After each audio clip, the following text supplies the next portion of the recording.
where violence is used, it is because people have exhausted the policy options. And that is the tragedy of the Middle East, that both Israel and Palestine are not in a peace process. And they won't get back into one unless the powers in the region, the United States and the Gulf states, force them into it. And what we will see, therefore, is Israel taking only military action, which will be a tragedy, and it will continue, leaving Palestine in a permanent state of intifada. It's been a devastating weekend of violence in Israel, with events progressing at pace in the region. This marks the latest in a decade which has been remarkable for global conflict: Iraq, Afghanistan, and the war, of course, in Ukraine due to that Russian invasion. So what role does Britain play on the world stage, and are we doing well enough? I'm joined now by Major General James Cowan. He is now the Chief Executive of the demining charity, the Halo Trust. Thank you very much indeed for being with us.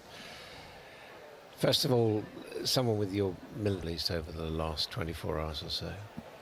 Well, I think as a soldier, I would say that war is always an act of policy through the use of violence. And where violence is used, it is because people have exhausted the policy options. And that is the tragedy of the Middle East, that both Israel and Palestine are not in a peace process. And they won't get back into one unless the powers in the region, the United States and the Gulf states, force them into it. And what we will see, therefore, is Israel taking only military action, which will be a tragedy, and it will continue, leaving Palestine in a permanent state of intifada. Does Israel have overwhelming force in this circumstance, or could it escalate to actually becoming an existential issue, do you think, for Israel? I think it is different. People have made the comparisons with Yom Kippur. I think it's different because that was state-on-state conflict. I don't see Egypt getting involved. Syria is distracted by its own civil war. And as I say, it's the Gulf states now that have the whip hand. So it is different. However, Israel's military have failed. This is a spectacular failure of intelligence. And they are equipped with a high-end capability that has failed against a low-end insurgent threat. Is there anything that other military powers, including, of course, the United Kingdom and NATO, can do, or do they simply have to stand back and leave it to organisations, NGOs, to provide what assistance they can?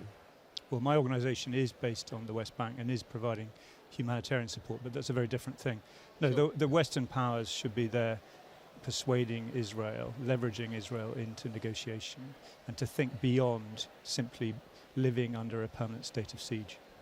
And as far as your organisation is concerned in the West Bank, how is this affecting them at the moment?